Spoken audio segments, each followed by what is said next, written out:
What happens when a YouTuber thinks he's untouchable and picks the worst possible country to test that theory? For one ex-prankster turned IRL menace, this wasn't just content gone wrong. It was the live stream that may have just cost him the rest of his freedom. Vitaly Zdorovetski was once YouTube royalty. Known for wild public pranks and viral stunts, he built a massive following in the early 2010s, pulling off everything from fake bomb scares to streaking at the World Cup. But his thirst for attention came with a dark side. After years of pushing boundaries, Vitaly crossed the line completely in 2020 when he brutally assaulted a jogger in Miami, landing him in jail. It was a brutal fall from grace, and most people figured that was the end of his story. But Vitaly wasn't done yet. He came back, again and again, rebranding, relaunching, reshaping himself into a new kind of creator. One who was more real, more raw, more controversial.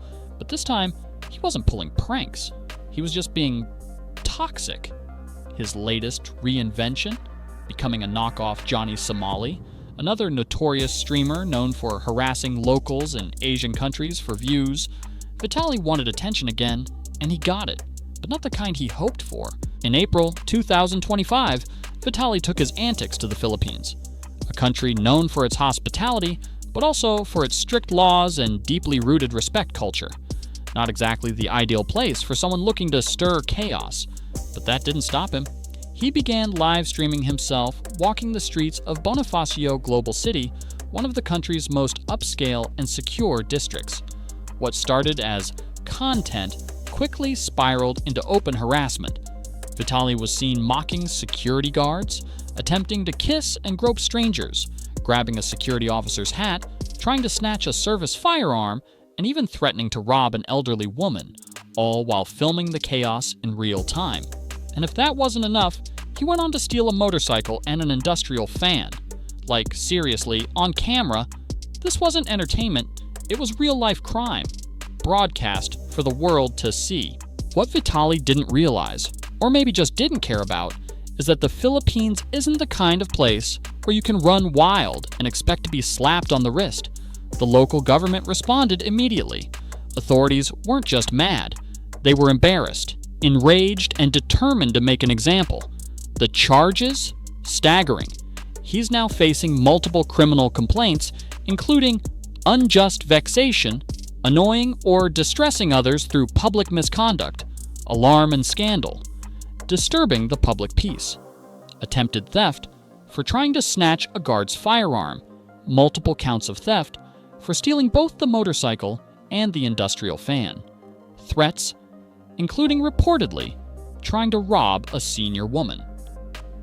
Each theft charge alone carries a potential sentence of 12 years. And in the Philippines, stealing a motorcycle, under newer 2016 laws, that can go up to life imprisonment. Let that sink in. What started as a dumb IRL stream could land him behind bars for decades. Within days of the live stream going viral, Philippine authorities had seen enough. Vitaly was arrested on April 3rd, and just 4 days later, they made a very public move. He was perp-walked, paraded out in front of national media, escorted by officials like a mafia boss on the run, and that smug smirk he wore during his stream, gone. Secretary Romulla, the justice official overseeing the case, didn't mince words. He said, "We're done with foreigners who only insult Filipinos." They weren't just arresting Vitaly, they were sending a message to the world. This isn't the first time a streamer has pulled stunts like this.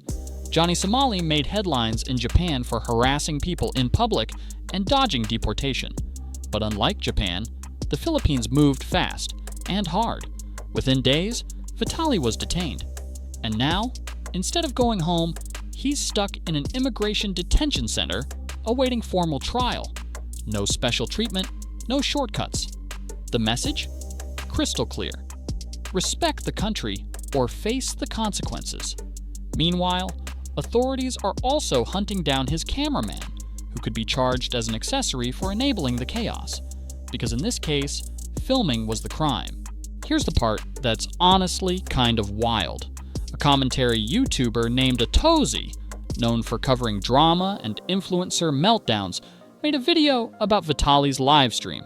That video hit over 600,000 views and showed clips of Vitaly's behavior. Well, guess what? The Tagyig City Police Department literally cited Atozi's video in their official statement. That's right, a commentary channel was used by law enforcement to help launch the criminal investigation. This is influencer accountability like we've never seen before. Things just kept getting worse for Vitaly. He's now banned from the streaming platform Kick.com, one of the last spaces where he was still making money. Kick didn't wait for trial. They didn't ask for context. They just wiped him out. No brand wants to be associated with someone dragging their name into international criminal charges.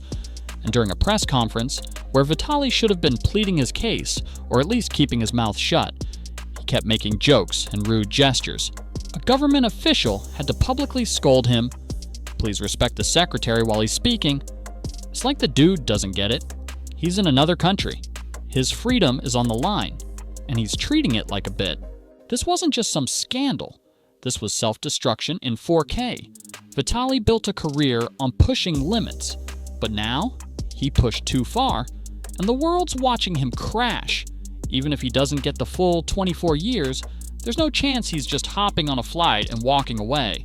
Philippine authorities have made it clear they want full accountability. What's even more surreal is the fact that a YouTuber like Atozi, who was just doing commentary, somehow became a footnote in actual legal proceedings. Shows just how blurred the lines between content and consequence have become. Vitaly's story isn't just about one influencer. It's about how dangerous the chase for clout can be when creators forget they're still part of the real world. Harassing people for content isn't edgy, it's predatory. And when you do it in a country with strict laws and a strong sense of pride, you're not just risking your channel, you're risking your life. This whole situation should be a wake-up call for IRL streamers, prank YouTubers, and anyone who thinks the internet will always protect them from real-world consequences. Vitaly didn't just cross a line, he leapt over it with a live stream. What he thought would be funny content turned into evidence. What was supposed to be a comeback became a cautionary tale. He wanted to go viral, and he did. But now, instead of fame, he's facing infamy. And instead of likes, he's looking at years behind bars.